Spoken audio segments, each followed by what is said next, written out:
दोस्तों आज की इस वीडियो में हम बात करने वाले हैं पृथ्वी और पृथ्वी के बाहर की कुछ इनक्रेडिबल डिस्कवरीज के बारे में, जो इंसान के पृथ्वी पर जन्म की कहानी से लेकर डायनासोर्स के पृथ्वी से खत्म होने की कहानी में भी थोड़ा बहुत बदलाव ला सकती है। तो चलिए बिना किसी देरी के शुरू करते हैं इस मजेदार वीडियो को। Underground city in the desert. दोस्तों ये बात साल 1931 की है, जब डॉक्टर एफ ब्रूस रसल ने एक कॉम्प्लेक्स टनल्स को डेथ वैली के गर्म रेगिस्तान के नीचे खोजा था। यह डिस्कवरी मिस्टर रसल के द्वारा किसी खास मकसद से नहीं की गई थी, पर जब मिस्टर रसल उस डेथ वैली के डेजर्ट में माइनिंग अपॉर्चुनिटीज को खोज रहे थे, तब उसी दौरान एक गड्ढे में वो गिर गए थे, जहां से उन्होंने पूरी एक टनल कॉम्प्लेक्स सिटी खोज निकाली थी। दरअसल जब शुरुआत में रसल और उनके कॉलेज फ्रेंड्स उस गड्ढे के अंदर गए थे, तब किसी को भी इस बात का अंदाजा नहीं था कि यह पूरी एक सिटी है। लेकिन उन्होंने वहां से जब एक टनल से एक ममीफाइड जायंट को खोजा, तब उन्हें पता लगा कि ये एक एंशिएंट सिटी है जहां जायंट्स रहा करते थे। आप जानकर चौंक जाएंगे कि जिस जायंट ममी को उन्होंने खोजा था, उसकी हाइट 9 फीट थी। साथ ही उसका पहनावा भी काफी अलग था, जैसे वो एंशिएंट इजिप्ट से बिलोंग करता हो। Too many asteroids. हाल ही में साइंटिस्ट ने एक नई रिसर्च की है, जिससे ये बात सामने निकलकर आई है कि आज से 66 मिलियन साल पहले डायनासोर्स का अंत किसी एक एस्टेरॉइड के टकराने से नहीं हुआ था, बल्कि उस समय कई छोटे बड़े एस्टेरॉइड पृथ्वी से टकराए थे। आई नो आपको ये बात सच नहीं लग रही होगी, लेकिन साइंटिस्ट पुरानी थ्योरी की जगह इस नई थ्योरी को लाने की कोशिश कर रहे हैं। दरअसल बात कुछ ऐसी है कि साइंटिस्ट ने वेस्ट अफ्रीका के कोस्ट पर एक और गड्ढा खोजा है, जो एस्टेरॉइड के टकराने के कारण बना था। हालांकि ये उस गल्फ ऑफ मेक्सिको में गिरे एस्टेरॉइड के जितना बड़ा था, जिसने 110 मील चौड़े चिक्सक्लॉप क्रिएटर को बनाया था।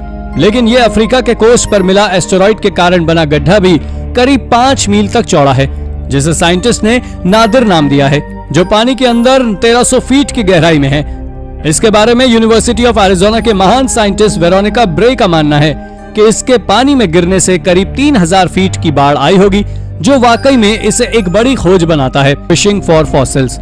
ये चौंका देने वाली डिस्कवरी नेब्रास्का में एक फिशिंग टूर्नामेंट के दौरान की गई थी। दरअसल जब एंडी मोर नाम का आदमी साउथ डकोटा में हो रहे एक फिशिंग कंपटीशन के दौरान मछलियां पकड़ रहा था, तब उसका हुक पानी के अंदर मौजूद किसी चीज में जाकर फंस गया था। दोस्तों जब उसने अंदर जाकर देखा तो पाया कि उसका हुक एक स्केलेटन में फंसा हुआ था, और जब उसने उस स्केलेटन को बाहर निकाला तो उन्होंने बताया कि ये या तो किसी हिरण का स्केलेटन है या किसी कैटफिश का, और उन्होंने इसकी फोटो खींचकर सोशल मीडिया पर पोस्ट कर दी। मगर जब एक्सपर्ट्स की नजर उस पर पड़ी और उन्होंने उसके ऊपर रिसर्च की, तो उन्हें पता लगा कि यह स्केलेटन किसी हिरन या कैटफिश का नहीं है, बल्कि ये 90 मिलियन साल पुराना फॉसिल है, जो कि एक 20 फीट बड़े बुलडॉग फिश का था, और ये फिश क्रिटेशियस पीरियड के दौरान इस पृथ्वी पर रहा करती थी। अब तो आप स्वयं ही अंदाजा लगा सकते हैं कि यह कितनी बड़ी खोज है। Rare purple pearl. इस रेयर पर्पल पर्ल की खोज पेनिसिल्वेनिया के स्कॉट ओवरलैंड में अगस्त 2022 में ही की गई है। असल में बात कुछ ऐसी है कि जब एक कपल अपने 2 बच्चों के साथ वेकेशन मनाने डेलावेयर में जाते हैं, तो वहीं एक होटल में डिनर करने का फैसला लेते हैं। पर जब वो क्लैम को खा रहे होते हैं, तो स्कॉट नाम के आदमी के दांतों में कुछ अजीब क्रंची सा अटक जाता है, और उसे लगता है कि ये एक शेल का टुकड़ा या कोई हार्ड कैंडी होगी। हालांकि जब वो उसे मुंह से बाहर निकाल कर देखता है, तो वो एक extraordinary rare purple pearl होता है, और जिस क्लैम को वो खा रहा था, उसने उसे केवल $14 में ही खरीदा था। लेकिन जब वो उस पर्पल पर्ल को बेचने के लिए निकला, तो उसने पाया कि ये पर्पल पर्ल करीब $1500 के आसपास का है। एस्टेरॉइड रियोगु। साइंटिफिक डिस्कवरी आज के समय किस लेवल पर है, ये तो आप सभी जानते हैं, पर क्या आप जानते हैं कि साइंटिस्ट ने इसी साल एक ऐसे डस्ट ग्रेन को खोजा था जो हमारे सूर्य से भी ज्यादा पुराना है। आप जान लें कि इसके खोजे जाने के बाद साइंटिस्ट ने दावा किया है कि कहीं ना कहीं हम इंसानों के पूर्वज एलियंस हैं। दरअसल इसकी शुरुआत साल 2014 में हुई थी, जब जापान ने हायाबुसा 2 प्रोब को लॉन्च किया था, और उसका केवल एक मकसद था कि उसे एस्टेरॉइड रियोगु तक जाना था और वहां से अर्थ पर उसके सैंपल को लाना था, और साल 2020 में वो अपने मिशन में सफल हो गया। मगर जब साइंटिस्ट ने उस डस्ट की रिसर्च की, तो पता लगा कि उसमें अमीनो एसिड मौजूद है, जो अर्थ पर जीवन होने के सबसे इंपॉर्टेंट रीजंस में से एक है। और साइंटिस्ट का मानना है कि ये कई 100 मिलियन ईयर पहले इसी तरह के डस्ट पार्टिकल्स की बारिश हुई थी, जो अर्थ पर जीवन का सबसे बड़ा कारण है। वेल कुछ भी हो, पर यह नई डिस्कवरी सच में वियर्ड है, और इसके ऊपर अब भी रिसर्च जारी है। The ritual canoe. दोस्तों हाल ही में आर्कियोलॉजिस्ट ने अर्जेंटीना में पूरी दुनिया के सबसे पुराने कैनोय बरियल को खोजा है, जो आज से करीब 900 सालों से भी ज्यादा पुराना है। जब आर्कियोलॉजिस्ट ने उसको खोलकर देखा तो पाया कि उसके अंदर एक मैपिश वुमेन स्केलेटन है जिसे 1140 एडी के दौरान वहां दफनाया गया था। आपको बता दें कि मैपुश कल्चर के लोग वहां 600 बीसी से इस तरह के रिचुअल को फॉलो करते आ रहे थे और इसे वैम्पो नाम से जाना जाता था। दोस्तों, इस रिचुअल के तहत वो किसी भी एक पेड़ की बड़ी ब्रांच को लेकर उसे पूरा खोखला कर उसके अंदर इंसान को रखकर उसे बंद कर देते थे और उसके बाद उस कैनो को लंबा सफर तय कर समुद्र में छोड़ आते थे। उनका ऐसा मानना था कि समुद्र के दूसरी ओर लैंड ऑफ डेथ है जहां केवल इसी तरह से पहुंचा जा सकता है। Egyptian tomb. इजिप्ट आर्कियोलॉजिस्ट के लिए कितनी ज्यादा महत्वपूर्ण जगह है ये तो आप सभी जानते हैं, पर हाल ही में आर्कियोलॉजिस्ट ने इजिप्ट के मिडिल किंगडम से इजिप्ट में खोजे गए अब तक के सबसे बड़े तादाद में दफन कब्रों को खोजा है, जिसे उन्होंने रैबिट्स वॉरन नाम दिया है। इसके साथ ही आप जानकर चौंक जाने वाले हैं कि इन सभी बरियल चेम्बर्स की जब कार्बन डेटिंग की गई तो पता लगा कि ये टूम्स आज से 4000 साल पुरानी हैं। अब अगर आप सोच रहे हैं कि इसे इतने सालों तक ये ग्रेवयार्ड आर्कियोलॉजिस्ट की नजर से कैसे बचा हुआ था, तो आपको बता दें कि इस ग्रेवयार्ड के ऊपर एक और ग्रेवयार्ड बन गया था और जब आर्कियोलॉजिस्ट उस बने ग्रेवयार्ड के टूम्स का एक्सकेवेशन कर रहे थे तब उन्होंने नीचे दबी हुई इस ग्रेवयार्ड को खोजा था। इस एक्सकेवेशन को यूनिवर्सिटी ऑफ अलाबामा और इजिप्शियन मिनिस्ट्री ऑफ एंटिक्विटीज के द्वारा अंजाम दिया गया था, जहां से उन्होंने कुल 802 कब्रों को खोजा था। Discovery on Mars. ये खोज भी साल 2022 की ही है, जब नासा के प्रिजर्वेंस रोवर ने मार्स के सरफेस पर एक चौंका देने वाली खोज की थी। दरअसल जब इस रोवर ने नासा के सरफेस पर पहुंचकर अपने ड्रिलिंग इक्विपमेंट का यूज कर मार्स के कोर से कुछ सैंपल जोड़े, तब तक तो सब ठीक था। हालांकि जब उन सैंपल्स की जांच की गई तो पता लगा कि मार्स पर एक समय जीवन था, क्योंकि उस सैंपल की जांच करने पर यह बात सामने निकल कर आई कि ये सैंपल आज से कई 100 मिलियन साल पहले लावा के ठंडे होने के बाद बना हुआ मटेरियल है। इसके साथ ही उस रोवर ने वहां से कुछ इमेजेस को भी कैप्चर किया था, जिसमें आप साफ तौर पर देख सकते हैं कि पत्थर किस तरह पानी के बहाव के कारण कट चुके थे। यानी एक बात तो साफ है कि मार्स पर भी एक समय पानी भी हुआ करता था और आज भी इस बारे में साइंटिस्ट रिसर्च करने में लगे हुए हैं। Our first step. दोस्तों, पिछले 200 सालों में आर्कियोलॉजिस्ट ने कई सारे एक्सपेरिमेंट्स को कर सावाना हाइपोथेसिस को सामान्य तौर पर एक्सेप्ट कर लिया है। इस हाइपोथेसिस के अनुसार ह्यूमन एवोल्यूशन अफ्रीका के खुले ग्रासलैंड से हुआ था और आपको बता दें कि इस थ्योरी में ऐसा भी बताया गया है कि आज से 8 मिलियन साल पहले के इंसान घने जंगलों में रहते थे, लेकिन 8 मिलियन साल पहले घने जंगल 2 हिस्सों में टूट गए और हमारे पहले पूर्वज पहली बार 2 पैरों पर चलना सीखे थे। दरअसल वो सवाना को छोड़कर जब खुले एरिया में निकले तो वहाँ बहुत कम मात्रा में पेड़ होते थे, जिसके चलते हमारे पूर्वजों ने हाथों की जगह पैरों से चलना सीखा था। इसके बारे में जियोलॉजिकल मॉडर्न रिसर्च कहती है कि घने जंगलों का हिस्सों में टूटना या ऐसा कुछ किसी भी होमिनिड्स को 2 पैर पर चलने के 3 मिलियन साल पहले हुआ था, जो सच में एक रहस्यमय थ्योरी है जिसके बारे में अब तक कोई भी श्योर नहीं है, पर इसे हाल ही में साइंटिस्ट ने सामान्य रूप से एक्सेप्ट कर लिया है। Medieval kitchen. इस मिडिएवल किचन की डिस्कवरी चेक रिपब्लिक में आर्कियोलॉजिस्ट ने एक मिडिएवल हाउस के एक्सकेवेशन के दौरान की थी। यह किचन उस मिडिएवल हाउस के लोअर सेक्शन में अच्छी हालत में खोजा गया था, जो लगभग 15 सेंचुरी के आसपास बनकर तैयार हुई थी। इसके साथ ही वो घर पिछले 600 सालों से पूरी तरह अनटच्ड था और उस किचन में कई जरूरी चीजें थी, जैसे कि ब्रिक ओवन, ह्यूज अर्थ, सिरेमिक वेसल्स और लगभग सभी छोटी मोटी चीजें मौजूद थी जिसे कुकिंग के लिए उस समय यूज किया जाता था, जिससे आर्कियोलॉजिस्ट ने यह अंदाजा लगाया था कि यहाँ एक लोकल एलीट रूलर रहा करता था। Ancient Alabama. दोस्तों, ये खोज पूरी नॉर्थ अमेरिका की सबसे बड़ी, सबसे लंबी और सबसे अंधेरी गुफा की है, जो अलाबामा में मौजूद है। इस केव का नाम 19th अननेम्ड केव है, जो अंदर ही अंदर काफी लंबे एरिया को कवर करती है।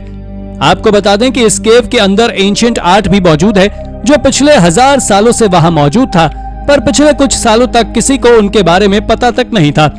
मगर हाल ही में जब रिसर्चर्स इस जगह की 3D स्कैनिंग कर रहे थे, तब उन्होंने इस केव और इसके अंदर के आर्ट को खोजा, जिसमें बर्ड्स, इंसेक्ट्स, रैटल स्नेक और कई अजीब इंसानों की तरह दिखने वाले कुछ जीवों के स्कल्पचर बने हुए थे। लेकिन 1000 साल से भी ज्यादा का समय बीत जाने के कारण इस केव के अंदर मौजूद पेंटिंग्स फीकी पड़ चुकी है। और आपको ये बात जानकर हैरानी होगी कि इस केव का एंट्रेंस गेट अब तक आर्कियोलॉजिस्ट ने रिवील नहीं किया है, जो आज तक रहस्यमयी है, लेकिन उन्होंने इसे एंशिएंट अलाबामा नाम जरूर दिया है। नक्कल bone dice in southern Israel. दोस्तों, नकल बोन डाइस की खोज हाल ही में सदर्न इजराइल में की गई है और जब आर्कियोलॉजिस्ट ने इन नकल बोन्स को खोजा था तो शुरुआत में इसे साधारण सी खोज समझा गया था, लेकिन बाद में जब रिसर्चर्स ने इसकी लैब में जांच की तो पता लगा कि इन नकल बोन्स पर ग्रीक गॉड्स के नाम कार्व्ड हैं, जिनमें से कुछ नाम तो बहुत ज्यादा पॉपुलर भी थे, जैसे कि एफ्रोडाइट जिन्हें गॉडेस ऑफ लव कहा जाता था, हेरा यानी कि ज़्यूस की पत्नी, और हर्मीज जिन्हें भगवान का मैसेंजर कहा जाता था। तब तो आप अंदाजा लगा ही सकते हैं कि ये नकल बोन्स कितने ज्यादा रेयर हैं। कई रिसर्चेस बताती हैं कि इन पर गॉड के नाम होने के बावजूद भी इन्हें एक डाइस की तरह यूज में लिया जाता था, वो भी आज से 2300 साल पहले। और हाँ, इन्हें कई तरह के रिचुअल्स के लिए भी उपयोग किया जाता था। वैसे इसके बारे में इजराइल एंटिक्विटीज अथॉरिटी का कहना है कि ये नकल बोन्स किसी इंसान के शरीर की नहीं है, बल्कि ये बकरी की तरह दिखने वाले किसी जीव की है। Roman size engines. इसके बाद अब हम बात करने वाले हैं इजराइल में खोजे गए एक रोमन एम्पायर के समय के सेज इंजन के बारे में, जिसे आज से 2000 साल पहले यरूशलेम को मिटाने के लिए रोमन के द्वारा यूज किया गया था। दरअसल ये युद्ध ज्यूइश और जूडिया के लोगों के बीच हुई एक बहस का हिस्सा था, जिस कारण से रोमन्स ने ज्यूइश पीपल के ऊपर टैक्स बढ़ा दिए थे और उसका रिजल्ट ये हुआ कि ज्यूइश ने प्रोटेस्ट करना शुरू कर दिया। पर रोमन्स ने धीरे धीरे ज्यूइश के सारे बड़े बड़े पॉलिटिकल लीडर्स को बंदी बना लिया, लेकिन किंग नेरो को यह बात अच्छी ना लगी, जिस कारण से उन्होंने रोमन पर हमला कर यरूशलेम को कब्जे से छुड़ा लिया। लेकिन उसके बाद रोमन ने पूरे एरिया को सीज कर दिया और यरूशलेम के सेकंड टेंपल को तबाह कर और यरूशलेम को वापस अपने कब्जे में ले लिया। हालांकि हाल ही में आर्कियोलॉजिस्ट ने उस सीज इंजन को खोज निकाला है जिसे उस समय उपयोग में लिया गया था, जो वाकई एक बहुत बड़ी खोज है। चाइना's फेरी वर्ल्ड। चाइना के बारे में तो आप सभी जानते हैं कि चाइना कितना बड़ा है और वहां से हर रोज किसी ना किसी अजीब चीज की खोज होती रहती है। लेकिन हाल ही में आर्कियोलॉजिस्ट ने चाइना की सैंगजिंग सिटी से एक अजीब आर्टिफैक्ट के कलेक्शन को खोजा है, जिसमें सर्पेंट्स के ब्रॉन्ज स्कल्पचर्स, ह्यूमन हेड, सोने से बने मास्क और तो और कुछ ब्रॉन्ज बॉक्सेस भी शामिल हैं और उन बॉक्सेस में भारी मात्रा में जेड बरामद किया गया है।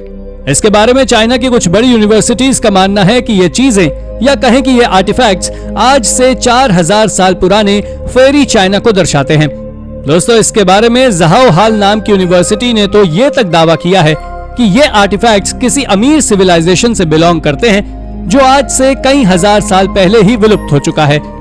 यह जगह कितनी ज्यादा रहस्यमयी है इसका अंदाजा आप इस बात से ही लगा सकते हैं कि जब 1980s में इस जगह का एक्सकेवेशन किया गया तभी यहाँ से करीब 13,000 से ज्यादा एंशिएंट आर्टिफैक्ट्स को खोज लिया गया था।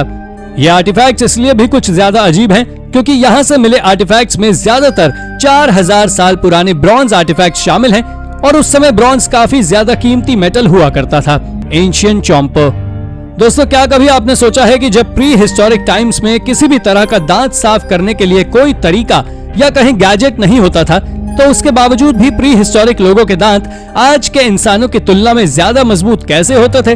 अगर हाँ, तो आपको बता दें कि इसके बारे में Australian centre for ancient DNA के डायरेक्टर एलन कूपर का कहना है कि प्री हिस्टोरिक ह्यूमंस का मुंह हमारे मुकाबले कई गुना ज्यादा हेल्दी होता था। पर आप जानकर चौंक जाने वाले हैं कि जब तक एंशिएंट ह्यूमन नोमैडिक पीपल की तरह रहते थे तब तक उनके दांत हेल्दी थे, लेकिन जैसे ही वो सेटल हुए और उन्होंने खेती करना शुरू की, उसके बाद से ही लोग ओरल डिजीज का शिकार बनना शुरू हुए। दरअसल इसके पीछे का कारण कुछ और नहीं बल्कि हमारा आज का खान पान है, क्योंकि आज के समय खाने में कार्बोहाइड्रेट्स और शुगर काफी ज्यादा मात्रा में होती है, जबकि पुराने समय में लोग केवल मीट और रॉ फूड ही खाते थे। आई नो कि ये थ्योरी थोड़ी अजीब है, पर यह पूरी तरह सच है। The divine Olmec rulers. इस रिमार्केबल खोज को मेक्सिको के टेनोसिकी में अगस्त 2022 में ही अंजाम दिया गया है। दोस्तों, ये खोज रिमार्केबल इसलिए भी है कि वहां से आर्कियोलॉजिस्ट को ओल्मेक मॉन्यूमेंट्स का एक बहुत विशाल सेट मिला है, जिसमें कई कार्व्ड लाइमस्टोन रिलीफ्स भी शामिल हैं। ये सभी रिलीफ्स 5 फीट के डायमीटर के हैं, जिनके बीच में ओल्मेक कल्चर के लोगों ने हजारों सालों पहले फेसेस को कार्व किया था।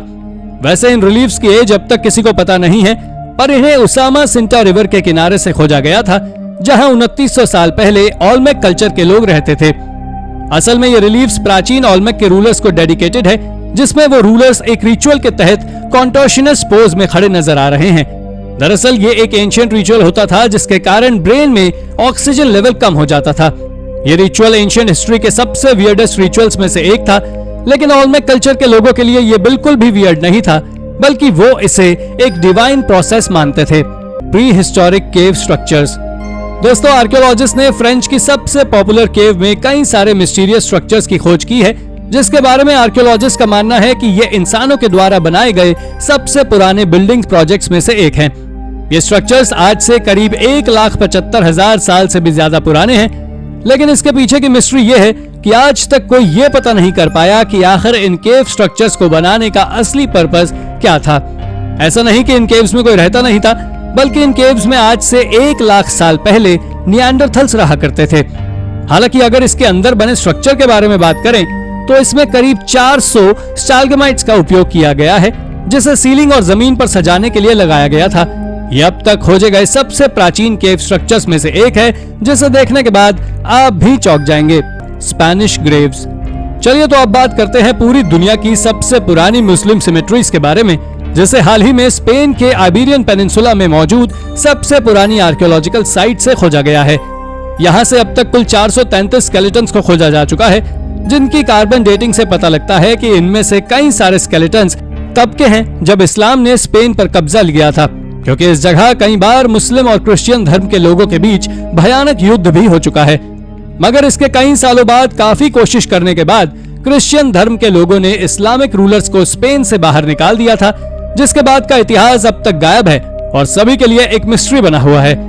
लेकिन हाल ही में मिली इन ग्रेव से ये बात तो सच साबित होती है कि एक समय पर इस जगह इस्लामिक रूलर्स और क्रिश्चियन रूलर्स के बीच घमासान युद्ध लड़ा जा चुका है। The boy with yo-yo. दोस्तों, आज के समय बना हुआ यो-यो असल में आज से 2800 सालों पहले ग्रीक के द्वारा बनाया गया था, जिसे आज दूसरा सबसे पुराना टॉय माना जाता है, क्योंकि ह्यूमन हिस्ट्री का सबसे पहला पुराना टॉय एक डॉल है।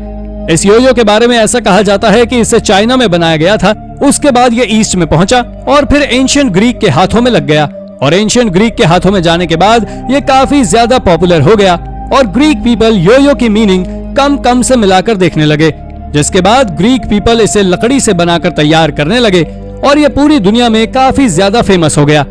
दोस्तों, आपको ये जान लेना चाहिए कि जिस तरह से आज मार्केट्स में मिलने वाले यो-यो पर सुपर हीरोज बने होते हैं, ठीक उसी तरह ग्रीक लोग इस पर भगवान की कार्विंग्स बनाते थे।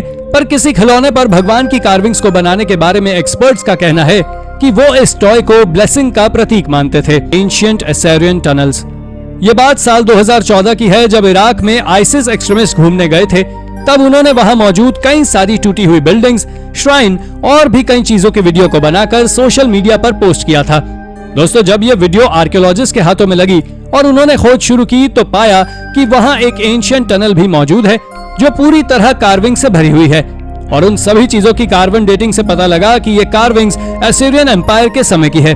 आपको बता दें कि ये बात इतिहास के पन्नों में छिपी हुई है कि इस्लाम, इराक और पर्शिया के पहले वो जगह असीरिया हुआ करती थी, जो एक समय पर मेसोपोटामिया की सबसे बड़ी सिटी भी हुआ करती थी, जिसने 14 से 7 सेंचुरी बीसी तक वहां राज किया था, और उनके सबूत मिलना आर्कियोलॉजिस्ट के लिए किसी खजाने से कम नहीं है। Alien signals. दोस्तों, जून 2022 में चाइना की मिनिस्ट्री ऑफ साइंस ने क्लेम किया कि स्पेस में मौजूद उनकी सैटेलाइट ने कुछ ऐसे सिग्नल्स रिकॉर्ड किए हैं जो कि हमारी दुनिया से अलग हैं। साइंटिस्ट के मुताबिक ये सिग्नल्स किसी एलियन सिविलाइजेशंस के हो सकते हैं जो हमारी धरती से बाहर किसी जगह रहते हों। हालांकि कई साइंटिस्ट चाइना के इस क्लेम को नहीं मानते, क्योंकि उनका मानना है कि पॉसिबली ये सिग्नल्स रेडियो इंटरफेरेंस के कारण भी दूसरे सिग्नल से अलग हो सकते हैं। इसलिए ऑफिशियली अभी इसके ऊपर कुछ भी कहना सही नहीं होगा, बट इन सिग्नल्स के ऊपर रिसर्च अभी भी जारी है। आपको जानकर हैरानी होगी कि मिनिस्ट्री ऑफ साइंस की तरफ से ऑफिशियली ये खबर आने के तुरंत बाद उन्होंने अपनी वेबसाइट से इस खबर को अननोन कारणों की वजह से हटा दिया। लेकिन अब फायदा क्या, इतनी देर में तो यह खबर पूरी दुनिया को लग चुकी थी। अब पूरी दुनिया चाइना के इस खबर की सच्चाई की खोज में जुट गई है कि वास्तव में इसमें कुछ सच्चाई है या फिर हमेशा की तरह सिर्फ Chinese propaganda. The truth of the black death. Black death को दुनिया का अभी तक का सबसे डेडलीस्ट एपिडेमिक माना जाता है, जिसने पूरी दुनिया में करीब 75 मिलियन लोगों को अपने आगोश में ले लिया था। 1346 से 1353 के बीच फैली इस बीमारी के बारे में पहले कहा जाता था कि इसका प्रभाव सिर्फ कुछ ही लोगों को होता था, सबको नहीं। लेकिन आपको जानकर हैरानी होगी कि हाल ही में साल 2022 में साइंटिस्ट की एक रिसर्च ने यह साबित करते हुए कहा है कि ब्लैक डेथ से हर उस इंसान की डेथ हुई थी जिसकी इम्यूनिटी कमजोर थी। रिसर्चर्स इस बात को मानते हैं कि मिडिल एजेस में लोगों के शरीर में मिनरल्स की काफी कमी थी, जिस वजह से ब्लैक डेथ उन्हें काफी इफेक्ट कर रहा था। दोस्तों, इस बीमारी ने 15वीं सदी में आज के कोविड-19 से कहीं ज्यादा उत्पात मचाया था। आपको जानकर हैरानी होगी कि इस रिसर्च को करने के लिए साइंटिस्ट ने करीब 400 स्केलेटन्स के ऊपर रिसर्च की थी, जिसके फलस्वरूप ये रिसर्च हमारे सामने आ पाई है। Science on Europa. दोस्तों, हमारे सोलर सिस्टम के सबसे बड़े प्लैनेट जुपिटर के बारे में रिसेंटली पब्लिश्ड एक रिसर्च ने तहलका मचा दिया। दरअसल इस रिपोर्ट में कहा गया था कि नासा के वैज्ञानिक इस बात को मानते हैं कि जुपिटर का एक मून, जिसे हम यूरोपा के नाम से जानते हैं, उसके आइसी फ्रीज सरफेस के नीचे लिक्विड शेप में पानी है। वुड्स होल ओशनोग्राफिक इंस्टीट्यूशन के साइंटिस्ट टिम शैंक बताते हैं कि दुनिया में जीवन की शुरुआत पानी से हुई थी, इसलिए अर्थ पर मौजूद हर उस जगह जीवन है जहां जहां पानी है, भले ही वो ऐसी जगहें क्यों ना हो जहां पर रोशनी का नामो निशान तक ना हो। इसलिए इस बात में अगर सच्चाई है कि यूरोपा का इनर सरफेस पानी से भरा हुआ है, तो फॉर श्योर इस जगह पर भी समुद्री जीवन हो सकता है। पॉसिबली ये जगह पर बड़े बड़े जायंट्स का घर हो। Exotic black hole. साल 2022 में स्पेस रिसर्च साइंटिस्ट ने एक ऐसा मिस्टीरियस ब्लैक होल खोज निकाला है जो अभी तक मिले बाकी ब्लैक होल से काफी अलग है। नॉर्मली एक स्टार के खत्म होने पर जब वहां के एरिया की ग्रेविटेशनल फोर्सेस बढ़ जाती हैं, तब तक एक्सप्लोजन के साथ ब्लैक होल्स का निर्माण होता है। लेकिन अर्थ से करीब 1,60,000 लाइट ईयर दूर स्थित टारंटुला नेबुला रीजन में मिला ये ब्लैक होल बिना किसी एक्सप्लोजन के ही एग्जिस्टेंस में आ गया। साइंटिस्ट बताते हैं कि इस ब्लैक होल का मास हमारे स्टार सन से करीब 9 टाइम्स है। वहीं जिस स्टार की ये परिक्रमा लगा रहा है, उसका मास हमारे सन से करीब 25 टाइम्स है, जो कि एक काफी बड़ी बात है। ये ब्लैक होल इतना ज्यादा मिस्टीरियस इसलिए है क्योंकि ये बाकी ब्लैक होल से काफी अलग है। हालांकि इसकी पूरी प्रॉपर्टी समझने के लिए साइंटिस्ट के लिए अभी भी बहुत मेहनत करना बाकी है। Artificial star. दोस्तों, रिसर्च के क्षेत्र में साइंस ने इतनी तरक्की कर ली है कि क्या ही बोले। अब हाल ही में दुनिया भर की न्यूज में छाए रहने वाले चाइना द्वारा बनाए गए आर्टिफिशियल सन को ही देख लीजिए। आपको जानकर हैरानी होगी कि न्यूक्लियर फ्यूजन टेक्नोलॉजी पर वर्क करने वाले इस आर्टिफिशियल सन ने नेचुरल सन से करीब 5 गुना ज्यादा हीट जनरेट की, जिसे वो करीब 17 मिनट तक होल्ड करके रख पाया। Record breaking 158 million degree Fahrenheit temperature reading दर्ज करने वाले इस आर्टिफिशियल सन ने इन्वेंशन की दुनिया में तहलका मचा दिया है।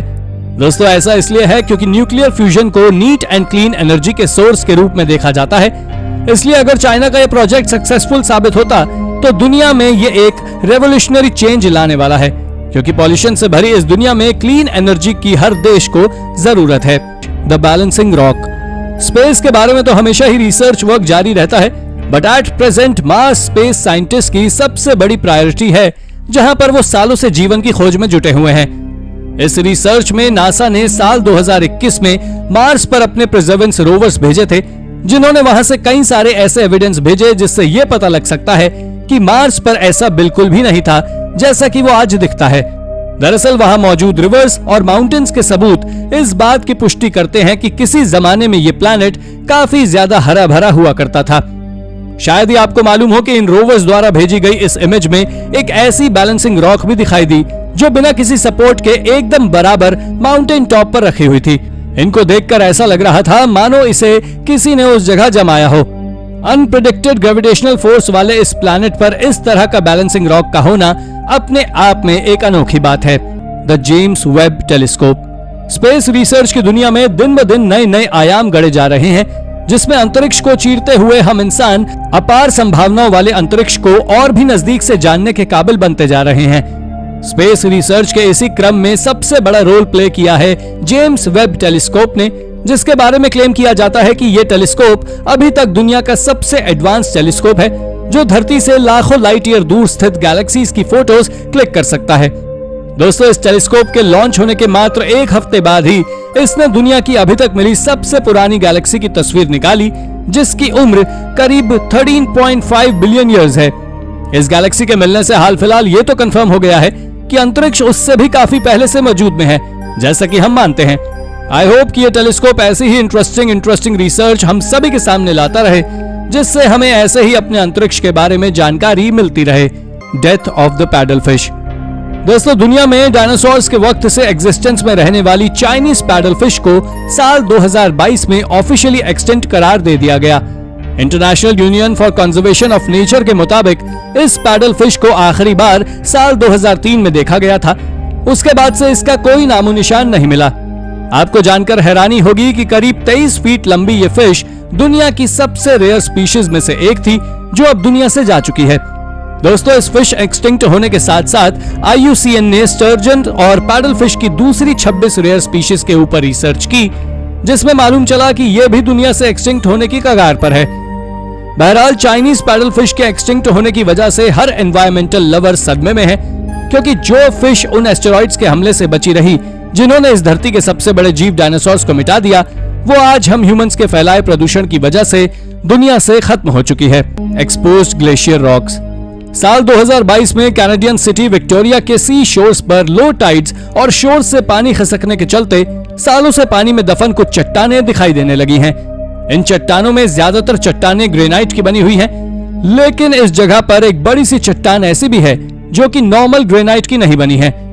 यूनिवर्सिटी ऑफ विक्टोरिया के प्रोफेसर एडविन निसन के द्वारा की गई रिसर्च के मुताबिक ये चट्टान यहाँ की नहीं है, बल्कि ये चट्टान नॉर्दर्न वैंकूवर के ग्लेशियर्स के पिघलने से पानी के बहाव के साथ इधर तक आई है। एडविन ये भी बताते हैं कि ये चट्टान करीब 10,000 से लेकर 20,000 साल पहले इस जगह आ गई होगी। पब्लिश रिपोर्ट्स के आधार पर यह कई बार सामने निकल कर आया है कि पैसिफिक का ये एरिया हजारों साल पहले ग्लेशियर से भरा हुआ था, जो धीरे धीरे टेम्परेचर राइज होने की वजह से पिघल गया और उनकी चट्टानें ऐसे ही पानी के चलते जगह जगह जाकर डिपॉजिट हो गईं। The domestication of olives. Israel के यूनिवर्सिटी ऑफ टेल अविव और हिब्रू यूनिवर्सिटी के साइंटिस्ट ने हाल ही में अपनी एक स्टडी पब्लिश की है, जिसमें उन्होंने इस बात को बताया है कि इजराइल में प्रसिद्ध ऑलिव्स को यहाँ सबसे पहली बार करीब 7,000 साल पहले जॉर्डन वैली से लाया गया था। आपको जानकर हैरानी होगी कि जिस एरा में लोग सही से खाना और पहनना तक नहीं जानते थे, उस एरा में लोगों को प्लांट्स को डोमेस्टिकेशन के बारे में काफी अच्छे से पता था। एक आर्कियोलॉजिकल एक्सकेवेशन के दौरान मिले चारकोल्स को स्टडी कर साइंटिस्ट इस बात तक पहुंच पाए हैं कि इजराइल वास्तव में ऑलिव्स का नेचुरल होना नहीं है, बल्कि इन्हें इस जगह कहीं और से लेकर लाया गया था, जो कि एक सफल एक्सपेरिमेंट साबित हुआ। और इसलिए आज हम दुनिया भर में लोगों को इजराइल के ऑलिव्स की तारीफ करते हुए सुनते हैं। माया क्रिप्ट। जिस तरह आज दुनिया में फुटबॉल या क्रिकेट पसंद किया जाता है, उसी प्रकार लगभग 1650 बीसी में माया कल्चर के लोग एक बॉल गेम को पसंद करते थे, जिसे माया बॉल गेम के नाम से जाना जाता था। दोस्तों, इस खेल को लैटिन अमेरिका में काफी पसंद किया जाता था। एक्सपर्ट्स बताते हैं कि इस खेल में लोग रैकेट गेम की तरह एक दूसरे के ऑपोजिट खड़े होकर एक ह्यूमन शेप्ड बॉल को अपने हिप्स से एक दूसरे की तरफ मारते थे।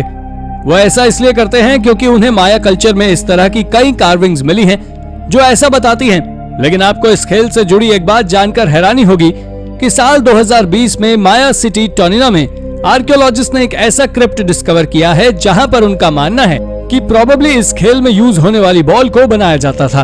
उन्हें इस जगह से ह्यूमन बोन्स की एशेस और दूसरे कई सारे एंशिएंट आइटम्स मिले, जिन्हें जलाकर रबड़ में मिक्स कर बॉल बनाने के लिए उपयोग में लाया जाता था। दोस्तों, ये डिस्कवरी काफी ज्यादा शॉकिंग थी, क्योंकि एक इंसान के मरने के बाद उसकी हड्डियों की राख को यूज कर बॉल बनाकर ये लोग गेम खेला करते थे। लेकिन ऐसा क्यों था, इसके पीछे का कारण बताने में अभी भी एक्सपर्ट्स कतराते हैं। The temple in the Alps. दुनिया के सबसे खूबसूरत देशों में से एक इटली में एक ऐसा अंडरग्राउंड टेम्पल मौजूद है जिसे 8th वंडर ऑफ वर्ल्ड कहा जाता है। ये टेम्पल यूरोप के सबसे बड़ी पर्वत श्रृंखला एल्प्स में स्थित है। आपको जानकर हैरानी होगी कि ये टेम्पल पहाड़ों की गोद में करीब 30 मीटर नीचे है, जिससे पहाड़ को काटकर ही बनाया गया है। इसलिए इस टेम्पल को लोकेट करना काफी मुश्किल है। देखने में निहायत खूबसूरत ये टेम्पल ऐसे लगता है मानो इसे किसी एंशिएंट रिलीजियस रोमन ग्रुप में हजारों सालों पहले बनाया है। लेकिन सच्चाई ये है कि इसके 1978 में ऑबर्टो एरोडी नाम के व्यक्ति ने अपने 150 अनस्किल्ड वर्कर्स के साथ मिलकर बनाना शुरू किया था। लोग बताते हैं कि ऑबर्टो को 4 साल की उम्र से ही इस टेम्पल के विजुअल्स आते थे, इसलिए उन्हें इसे बनाने की ओर ध्यान देना शुरू किया। दोस्तों, सालों तक पुलिस और प्रशासन से अपने इस टेम्पल को बचा कर रखने के बाद आखिरकार 1992 में पुलिस को इस कंस्ट्रक्शन की सूचना लग गई और वो वहां पर पहुंच गए। तब से लेकर ये टेम्पल आज तक दर्शकों के लिए एक कौतूहल का विषय बना हुआ है। The entrance to hell. Greek mythology में जहां माउंट ओलंपस को गॉड के प्लेस की तरह माना जाता है, तो वहीं हेड्स को गॉड ऑफ अंडरवर्ल्ड के रूप में देखा जाता है। आपको जानकर हैरानी होगी कि इस कॉन्सेप्ट से प्रेरणा लेकर आर्कियोलॉजिस्ट ने टर्की के हायरोपोलिस में एक ऐसी जगह को खोज निकाला है जो हेड्स की थ्योरी को सही साबित करते हैं। इस जगह पर कई सारे हॉट स्प्रिंग्स के स्रोत हैं, जिनके बारे में बिलीव किया जाता था कि इस जगह पर पूरी दुनिया के लोग आकर नहाकर अपने गॉड्स की पूजा करते थे। इसी जगह पर आर्कियोलॉजिस्ट को एक रहस्यमय अंडरग्राउंड गुफा मिली है जो हेड्स की थ्योरी को पूरी तरह सपोर्ट करती है। दरअसल इस गुफा के अंदर अगर कोई भी जानवर आता है तो वो वहीं मर जाता है, और अगर कोई इंसान इसमें जाता है तो वो बहुत ज्यादा बीमार हो जाता है। कुल मिलाकर हेड्स की जो कहानी बताई गई थी, ये जगह उसको सही साबित करती है। हालांकि वो बात अलग है कि सच्चाई ये है कि इस जगह पर सल्फर की मात्रा अधिक होने की वजह से टॉक्सिक गैसेस निकलती हैं, जिस कारण से इस लिविंग बींग्स के लिए ये जगह खतरनाक है। Oldest ground water. जुलाई 2022 में साइंटिस्ट की एक टीम को अफ्रीका के जोहानिसबर्ग की एक गोल्ड माइन की खुदाई के दौरान दुनिया का सबसे पुराना ग्राउंड वाटर मिला है। दोस्तों, इस ग्राउंड वाटर के लिए कहा जा रहा है कि ये आज से करीब 1.2 बिलियन ईयर पुराना है। साइंटिस्ट का मानना है कि जमीन से करीब 3 किलोमीटर नीचे मिले इस पानी की वजह से अब साइंटिस्ट को नेचुरल एनर्जी प्रोडक्शन और अर्थ क्रस्ट में उसके स्टोरेज के बारे में और भी ज्यादा जानने को मिल सकेगा। इस डिस्कवरी के सूत्रधार रहे साइंटिस्ट ओलिवर वॉर ने इस डिस्कवरी को Pandora box of helium and hydrogen producing power नाम दिया है, जो आगे चलकर रिसर्च के क्षेत्र में एक लैंडमार्क डिस्कवरी बनने वाली है। Vikings Heidi holes.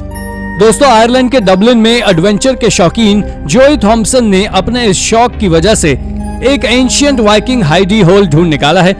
जो थॉम्पसन द्वारा एक्सप्लोर्ड ये होल करीब 800 सालों से वहां पर मौजूद था, लेकिन किसी को भी इसका पता मालूम नहीं था। और सबसे बड़ी बात तो ये थी कि जिस खेत में ये होल था वो खेत जो के दोस्त का था, और उसी ने जो को इसके बारे में बताया था। जब जो को इसके बारे में पता चला तो वो बिना कुछ सोचे समझे इसमें चला गया। करीब 800 सालों में पहली बार ऐसा हुआ था जब कोई इंसान इसमें गया हो। यहाँ के लोकल्स बताते हैं कि इस एरिया में ऐसे और भी कई सारे होल्स हैं जो उसी टाइमलाइन के हैं। हालांकि यहाँ की अथॉरिटीज इस बात को कहने में पूरी तरह मानने में कतराती है कि ये वाइकिंग्स होल ही है, क्योंकि उनका मानना है कि पॉसिबली यहाँ के लोकल्स ने ये होल्स बनाए हों जिससे वो वाइकिंग्स के हमले से खुद को और खुद के अनाज को बचा सकें। The guardian exchange.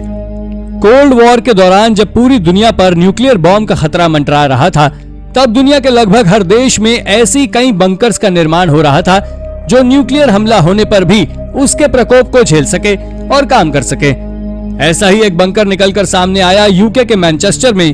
Guardian telephone exchange नाम से बनाया गया ये टेलीफोन बंकर अमेरिका से कम्युनिकेशन के लिए बनाया गया था, जिसमें एकमात्र एक ही काम था, अगर यूके पर न्यूक्लियर हमला हुआ तो कम से कम ये बंकर इंफॉर्मेशन को सप्लाई तो करता रहेगा। आपको जानकर हैरानी होगी कि इस बंकर की सिर्फ 2 ही ओपनिंग थी, एक चाइना टाउन में और दूसरी पिकाडिली होटल के पीछे। रिपोर्ट्स बताती हैं कि 1954 से 1957 के बीच बनने वाले इस बंकर को करीब 1968 तक क्लासिफाइड सीक्रेट रखा गया, लेकिन जब दुनिया से न्यूक्लियर हमले का खतरा टल गया तब से लेकर आज तक ये बंकर खाली ही पड़ा है। और साल 2004 में इस जगह लगी आग ने तो उन टेलीफोन लाइंस को भी नष्ट कर दिया जो इस बंकर की आखिरी निशानी थी। Underground bowling alley. दोस्तों, हॉट स्प्रिंग्स के लिए मशहूर यूएस स्टेट आर्कनसास के प्रसिद्ध वेटली होटल के नीचे एक ऐसी मिस्टीरियस अबैंडन्ड बोलिंग एली मौजूद है जिसके बारे में अभी तक लोगों को पता ही नहीं था। कहते हैं कि आज जहां पर यह वेटली होटल है, उस बिल्डिंग को 1904 में डॉक्टर्स ऑफिस और ड्रग स्टोर्स के लिए बनाया गया था। लेकिन जब यह हिडन बोलिंग एली सबके सामने आई तब हर कोई सोचने पर मजबूर हो गया कि आखिर ऐसी जगह पर इस एली का क्या काम।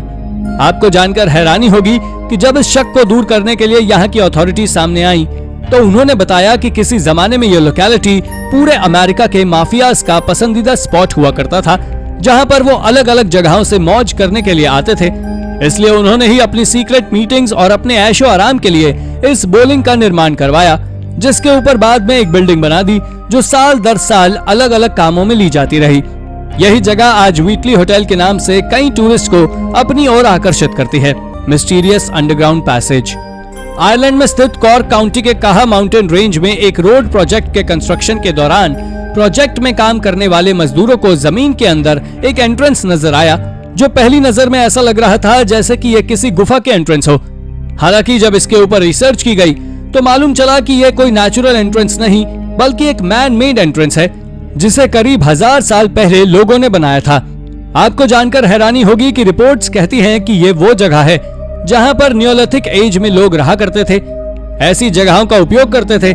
इसलिए कुछ लोग इस बात में ये भी यकीन रखते हैं कि शायद ये पैसेज उन्हीं लोगों ने बनाया हो।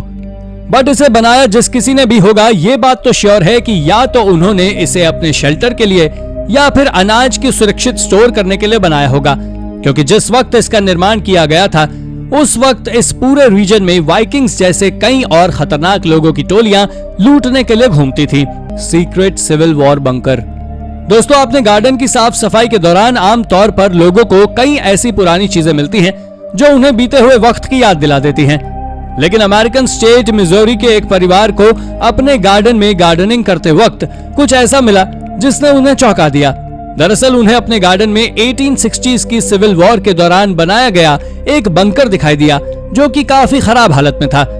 दोस्तों, उन्होंने जैसे ही इस बंकर की सूचना अथॉरिटीज को दी, अथॉरिटीज ने तुरंत रिस्पांस देते हुए यहाँ पर आकर इंस्पेक्शन का काम शुरू कर दिया। इतना ही नहीं, उन्होंने मेटल डिटेक्टर्स का भी यूज कर यहाँ पर मौजूद चीजों को इंस्पेक्ट किया, लेकिन उन्हें इस जगह से कुछ खास नहीं मिल सका। इसलिए निराश होकर वो सिर्फ यहाँ से कुछ लकड़ियां ही ले जा पाए जिस पर वो आगे अपनी रिसर्च कर सके। हालांकि एक्सपर्ट्स तो इस बात से काफी निराश हुए, लेकिन वो फैमिली जरूर काफी एक्साइटेड थी क्योंकि उनके कोर्टयार्ड में एक बंकर जो मिला था। बहरहाल वो बात अलग है कि ये बंकर अब किसी काम का नहीं था। Cash from the great recession. साल 1929 में ग्रेट रिसेशन के वक्त जब यूएस इकोनॉमी कोलैप्स हुई थी, तब यूएस की कुछ रिपोर्ट्स बताती हैं कि उस वक्त लोगों का भरोसा बैंकिंग सिस्टम से उठ गया था और वो अपनी सेविंग्स को छोटे छोटे बंडल्स में बांधकर जमीन के अंदर दफन कर देते थे जिससे उनका मनी सेफ रहे।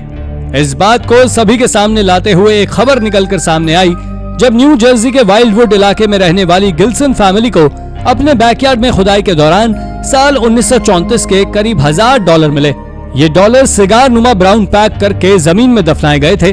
हालांकि ये किसके थे इसके बारे में तो नहीं पता, बट जिस किसी के भी ये डॉलर्स रहे होंगे, पॉसिबली ये उस बेचारे के जीवन भर की कमाई हो जो यहाँ ऐसे जमीन में दफन ही रह गई। बहरहाल आप सोच रहे होंगे कि $1000 कौन सी बड़ी बात है, लेकिन सोच कर देखिए 1934 में $1000 क्या मायने रखते थे।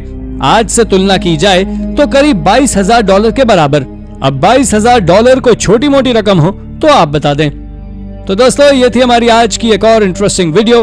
अगर आपको ये वीडियो पसंद आई हो तो इसे लाइक करें और हाँ, जाते जाते चैनल को सब्सक्राइब जरूर कर दीजिएगा। धन्यवाद।